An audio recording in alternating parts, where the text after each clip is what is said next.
दोस्तों अभी भी आपका स्वागत है, बहुत सारा स्वागत है दोस्तों। तो हाल ही में जापान के पार्लियामेंट में, अरे बाप रे क्या स्पीच दी है। पता है क्या बोला? जापान अपने ओल्ड ग्लोरी पर वापस आने वाला है। 1945 की बात है, वर्ल्ड वॉर 2 ध्वंस करके रख दिया।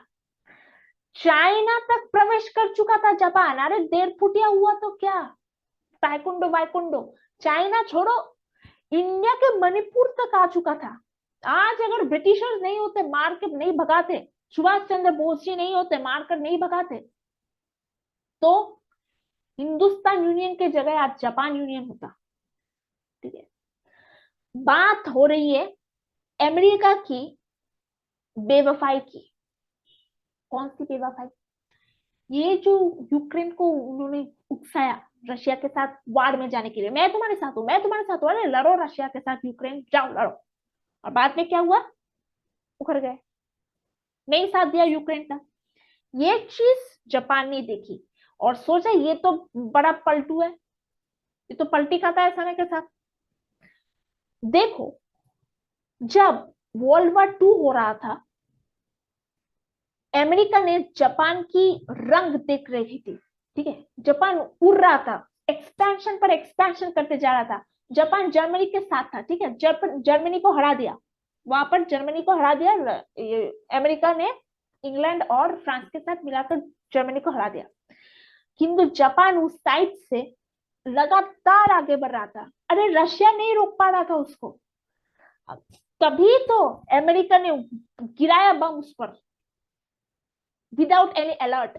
क्या होता है देखते हो, अगर कोई ऐसा बम गिरता है तो सायरन बजता है, वाव वाव करके। वो सायरन नहीं बजा था, मतलब अचानक ही आया था कुछ। मतलब सुबह सुबह आए, 4:30 5 बजे मार के चले गए। बहुत सारे निर्दोष औरत, आदमी या बच्चे सब मारे गए। ये बात अमेरिका जानते थे कि उन्होंने गलत किया।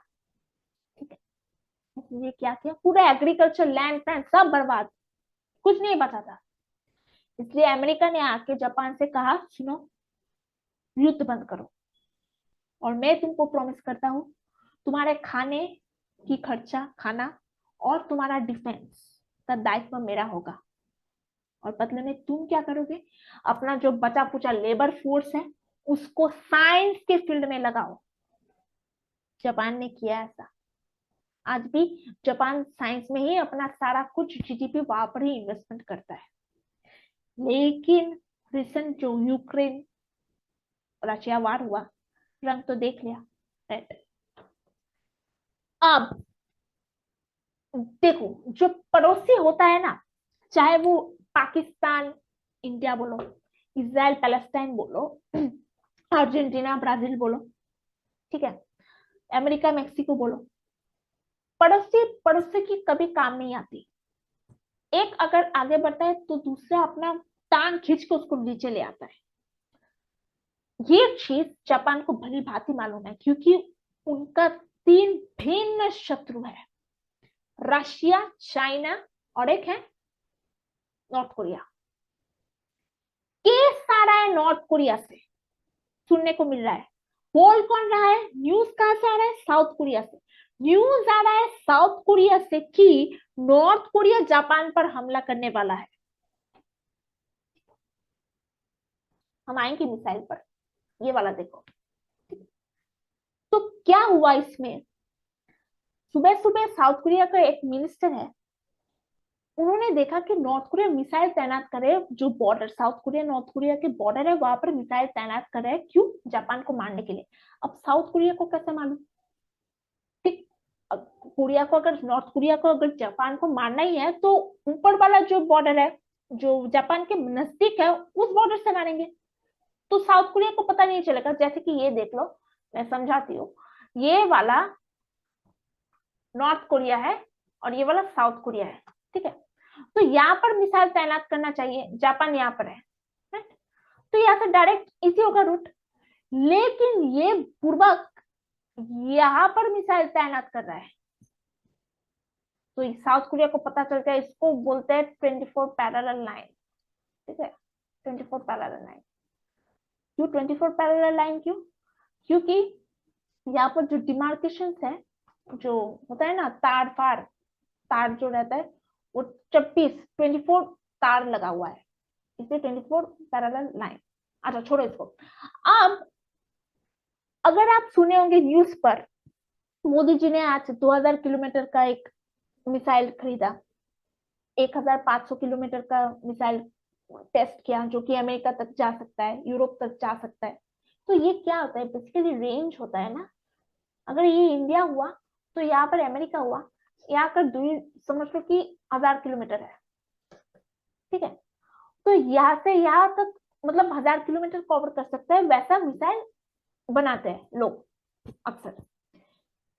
ये आंकड़ा नॉर्थ कोरिया वाले ने सीरियसली ले ली, ठीक है। सुनो बात ध्यान से, यहाँ से जापान से नॉर्थ कोरिया का जो डिस्टेंस है वो लगभग 1000 किलोमीटर का है। नॉर्थ कोरिया ने क्या किया, रशिया जाके 1000 किलोमीटर का एक रेंज मिसाइल खरीदा, ठीक है। अब देखते हैं यहाँ से यहाँ की दूरी, नॉर्थ कोरिया की यहाँ की दूरी से और जापान की यहाँ की दूरी से 1000 किलोमीटर एकदम कवर होता है, ठीक है। इसलिए उन्होंने मिसाइल ये तैनात किया, राइट। ये बुर्बक कितना बुर्बक है, ये 1000 किलोमीटर को सेट किया जा सकता है ये भी नहीं मालूम। अरे ये तो मैक्सिमम रेंज है, ठीक है। अगर तुम चाहो तो यहाँ पर भी तैनात करके जापान को मार सकते हो सेट करके, राइट। 1000 तो मैक्सिमम है, आप 500 कर सकते हो, 800 कर सकते हो, 600 कर सकते हो, यहाँ से जितना भी डिस्टेंस होगा। नॉर्थ कोरिया वालों को सेट जो होता है ये सब मिसाइल वगैरह, वही नहीं मालूम। क्यों नहीं मालूम, क्योंकि उसके पास तो कंट्रोल सेंटर ही नहीं है। कंट्रोल सेंटर क्यों नहीं है, क्योंकि रशिया ने दिया नहीं। क्यों नहीं दिया रशिया ने, क्योंकि उसके पास तो लेबर स्किल ही नहीं है नॉर्थ कोरिया के पास। अरे वहां पर तो एजुकेशन ही नहीं है, तो क्या देगा, ठीक है। तो ये चीज है। तो नॉर्थ कोरिया बेसिकली जानते नहीं कि सेट किया कैसे जा सकता है रेंज को, ठीक है, मैनेज कैसे किया जा सकता है। इसलिए यहाँ पर तैनात करते हैं ताकि जापान में डायरेक्ट पड़े ये बमबारी, ठीक है। समझ में आया। अब चीज देखो, एक मिनट रुको। हाँ, जापान जो है अमेरिका से तो हो गए खफा, मतलब विश्वास उठ गया। पर ये जानते हैं कि अमेरिका हथियार पर निपुण है, इसलिए गए हैं अमेरिका के पास। क्यों, एक क्रूज मिसाइल खरीदने के लिए। कौन सा क्रूज मिसाइल, टोमाहॉक मिसाइल। अब ये काम कैसे करता है, सपोज कि ये नदी नदी नहीं सी है, ठीक है। जो सी ऑफ ओखोस्ट है वो जापान के पास है। अब हम कल दिखाएंगे बाद में, पहले तो ये देखो। और ये लैंड है, ये लैंड है और ये सी है, ये टारगेट है, सोच लो। तो जापान तो बेसिकली सी से घिरा हुआ है, और ये लैंड चाइना होगा, रशिया होगा, सब तो लैंड ही है, नॉर्थ कोरिया है, पकड़ लो। बीच में पहाड़ है, यहाँ पर जापान का एक सबमरीन है, और उसी सबमरीन के अंदर ये चीज सब मिसाइल है, ठीक है। जैसे ही, और कंट्रोल कंट्रोल सब तो अंदर है, मशीन फेशिन वगैरह। जैसे ही जापान फायर बोलेंगे, ओमनी ये मिसाइल ऐसे उठेगा, और ऐसे करके सांपों की तरह, अगर दिवाली में देखेंगे कैसे आवाज करता है ये, वैसा ही आवाज करके धड़ाम से गिरेगा। और चूंकि ये लो डिस्टेंस कवर करता है, ये लो डिस्टेंस कवर करता है, इसलिए क्या होता है, दायरे में नहीं आता। रुको, अरे ये पेंसिल कहाँ गया, पेंसिल कहाँ गया, अरे यार आजा। हाँ, अरे कहाँ थे। अच्छा छोड़ो, यहाँ पर समझाते हैं। तो ये क्या था, ये वाला सी था, राइट। और यहाँ पर सबमरीन था, मिसाइल था, ये लैंड था, ये पहाड़, और ये टारगेट। तो क्रूज मिसाइल छोड़ा, ऐसे कर करके यहाँ पर गिरा। यहाँ पर जो, अगर आप दिवाली के साउंड सुनेंगे बम का, वैसा साउंड करता है। और याद रखना, जब वैसा साउंड करता है उसका मतलब जो स्पीड होता है साउंड के स्पीड से 100 गुना कम होता है। मतलब उसका मैक लेस देन 1, ये 1 मतलब 100, अगर 2 होता मैंने 200, अगर 3 होता तो 300। ठीक है, इसका मतलब है जो स्पीड ऑफ साउंड है उससे 100 गुना कम, इसलिए ये आवाज ऐसा करता है। अब स्पीड का कम होना से क्या पर क्या फायदा होगा, देखो ये जो उबड़ खाबड़ करके जा रहा है, क्यों जा रहा है, क्योंकि यहाँ पर कंट्रोल सेंटर है, और ये कंट्रोल सेंटर कहां पर जा रहा है, कब मारेगा, सब कुछ कंट्रोल कर सकता है। अगर पहाड़ आया तो अपने हिसाब से इसको कंट्रोल कर लिया मिसाइल को, और थोड़ा सा ऊपर कर दिया, फिर से नीचे, फिर ऊपर, ऐसा करके। ठीक है, तो यही चीज सबसोनिक बोलते हैं, सबसोनिक, सबसोनिक क्रूज मिसाइल। तो क्रूज मिसाइल ऐसा पहले स्ट्रेट जाता है, फिर ऐसा मुड़ जाता है। अगर वेलकम जो सिनेमा है आपने देखा होगा, रिवर्स पटका फर्स्ट सीन था, वही क्रूज मिसाइल ऐसा। ठीक है, और हाइपरसोनिक ऐसा यू शेप्ड, यहाँ पर जमीन धड़ाम से ये गिरेगा यहाँ पर। ठीक है, तो यही चीज था, आपको समझाना था। अब ये मांगे हैं जापान ने, किससे, अमेरिका से। इसका नाम है टोमोहॉक मिसाइल। ठीक है, क्रूज मिसाइल। जापान को ये नहीं मालूम कि सेम प्रकार का मिसाइल रशिया के पास है, उसका नाम है कलिंजर मिसाइल, बल्कि कलिंजर मिसाइल ज्यादा ताकतवर है। ये कलिंजर मिसाइल बोथ लैंड से वाटर और वाटर से लैंड काम करता है, किंतु ये जो टोमोहॉक मिसाइल है अमेरिका के पास, वो सिर्फ वाटर पर ही काम करता है। ठीक है, अच्छा, अब लास्ट जो टॉपिक है, बहुत ही इंपॉर्टेंट, यूपीएससी मेंस के लिए इंपॉर्टेंट है, ये मैंने आपको लिख दिया है। इस पर मैं आज छोटा सा सेशन लूंगी। ठीक है, सुनो ध्यान से, अभी लूंगी, ध्यान से सुनना, बहुत ही इंपॉर्टेंट है। अच्छा, रशिया का जापान के साथ क्या तवातोर है, क्या शत्रुता है, ये आज ध्यान से जान लो। ठीक है, बात हो रही है कुरिल आइलैंड्स की। ठीक है, कुरिल आइलैंड्स की बात हो रही है। अब 1855 ईयर, जब महाराज हुआ करते थे, कोई मिनिस्टर ऐसा कुछ नहीं था, महाराज थे। ठीक है, 1855 में रशिया में महाराज, जापान में महाराज। एक दिन, अच्छा, तब उस वक्त क्या होता है, यहाँ से देख रहे हो, ये पूरा 1855 की बोल रही हूँ, यहाँ से पूरा जापान, पूरा का पूरा, अरे बाप रे, जापान छोटा होगा क्या हुआ, छोटा छोटा ऐसे छोटा जापान है सब।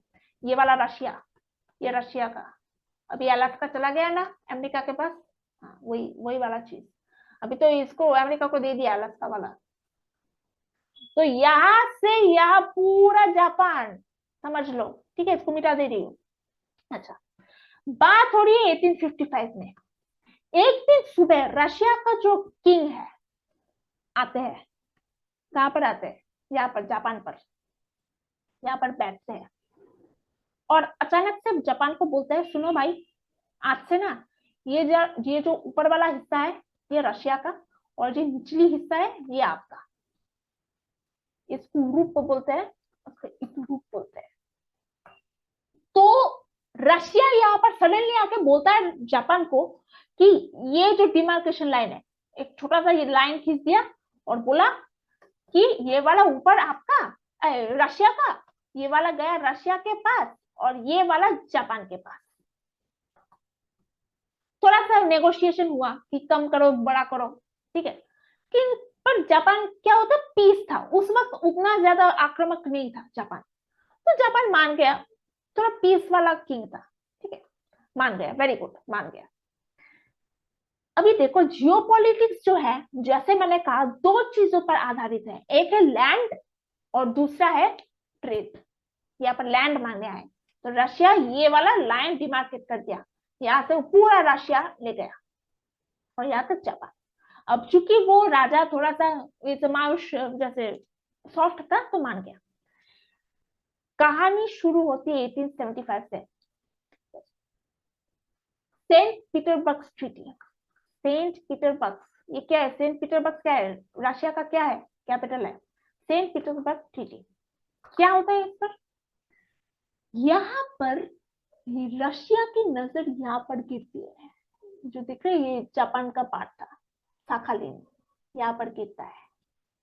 अब रशिया समझता अरे ये तो मैंने भूल कर दी, ये वाला चीज तो मुझे मांगना ही नहीं चाहिए था, क्योंकि रशिया के पास तो ऑलरेडी इतना बड़ा लैंड है, तो ये मांग के करेगा क्या, बल्कि ये वाला बड़ा लैंड मांग लेते हैं जापान से। रशिया सोचे, तो फिर से यहाँ पर पहुंचे, जापान के इधर पहुंचे, जापान से कहा अरे सुनो भाई, ये वाला आइलैंड मुझे नहीं चाहिए, रख लो, नहीं चाहिए, पूरा का पूरा कुरिल आइलैंड रख लो, ये पूरा कुरिल आइलैंड है, रख लो अपने पास, बदले में मुझे ये दे दो। फिर से जापान मान गया, कोई प्रॉब्लम नहीं, चल चलो ले जाओ। जापान ने सोचा क्या होगा इसमें, क्योंकि वहां पर तो जापानी ज्यादा रहते नहीं थे, ज्यादातर यहाँ पर जो मेन लैंड है यहाँ पर जापानी रहते थे, और नीचे वाला जो हिस्सा है जापान का वहां पर रहते हैं। अब वर्ल्ड वार का समय 1943 से 1945 का समय, जापान और रशिया का, अरे बाप रे क्या युद्ध, जर्मनी को हरा दिया अमेरिका ने, फिर भी जापान आगे बढ़ रहा था, जापान और जर्मनी एक साथ थे, रशिया कंट्रोल नहीं कर पा रहे थे, यहां तक मंचूरिया चाइना यहां तक पहुंच गया जापान, अरे रशिया कंट्रोल ही नहीं कर पा रहे थे, इसलिए रशिया ने जाके अमेरिका की सहायता ली, तभी तो बम गिराया, हरुआ पार्टी। अब क्या हो गया, जापान हरुआ पार्टी, अब जो हारता है उसको तो कीमत चुकानी पड़ती है, कौन सी कीमत चुकाएंगे, ये वाला सब ले लिया रशिया ने, यही नहीं इधर का भी चीज ले लिया। देखो पहले 1855 में क्या था, यहां से यहां तक रशिया ने मांगा, फिर 1875 में बोला कि क्या ये नहीं चाहिए मुझे साखलिन दे दो, ये वाला नहीं चाहिए। अब 1945 में क्या बोलते हैं, मुझे इसके साथ साथ ये भी तो है ही, साथ में ये भी चाहिए, ये वाला पार्ट भी चाहिए। और यहाँ पर ही आपके वो 4 मेन आइलैंड्स है, कौन कौन सा आइलैंड्स है अभी दिखाते हैं आपको, रुकिए कहा जा रहे हैं, ये देखो कुनाशिरी, इतोरु, शिकोतन, होनोबाई आइलैंड, सब कुछ ले गए। तो ये चीज है, आज तक मैटर सॉल्व नहीं हुआ। मैटर सॉल्व कैसे होगा, डिमार्केशन लाइन का मैंने आपके लिए ये लाल लाल बॉर्डर कर दिया, देख लीजिए, तो ये चीज आज तक सॉल्व नहीं हुआ। देखो लैंड और जो ये पैसेज का चीज है ना, ये कभी सब समाप्त ना होने वाला चीज है, ठीक है, इसलिए मैं बोलती हूँ आपको कि पढ़ाई करो, जितना पढ़ाई करोगे उतना कामयाब इंसान बनोगे। अच्छा, लास्ट चीज इस सेशन का, जो लास्ट चीज मैं आपको बताना चाहूंगी वो है, ये दिख रहे हैं ओसाका, दिख रहे हैं यहाँ पर अमेरिकन का बहुत सारा फ्लाइट बेस है, यहाँ पर बहुत सारा बेस है, यहाँ पर ही क्यों, इधर नॉर्थ कोरिया दिख रहे हैं, यहाँ पर तैनात किया है, यहाँ पर मिसाइल तैनात किया है, ठीक है, यहाँ पर मिसाइल तैनात किया है, मैंने जापान उधर वाला उल्टा समझाया कि आप समझ लीजिए, ऐसे यहाँ पर मिसाइल है, इधर से इधर डायरेक्ट मारेंगे ओसाका में, ठीक है, जापान के ओसाका, क्योंकि ये फाइनेंशियल हब है, टोक्यो ओसाका ये सब फाइनेंशियल हब है, ठीक है, तो ये चीज है, मैंने उस वाला जो डायग्राम है उल्टा समझाया था आपको, ताकि आप समझे थोड़ा ऐसा दिखाने के लिए, तो ये चीज है। और बाकी का अगर कुछ मिलता है अब हमको, हम आपसे साझा करेंगे, और यूपीएससी के लिए मैंने ये सब आपको सजा के दिया है, आप इसको नोट कर लीजिए, कॉपी कर लीजिए, क्योंकि बहुत इंपॉर्टेंट है, आपको परीक्षा में आवश्यकता पड़ेगी। तो जय हिंद।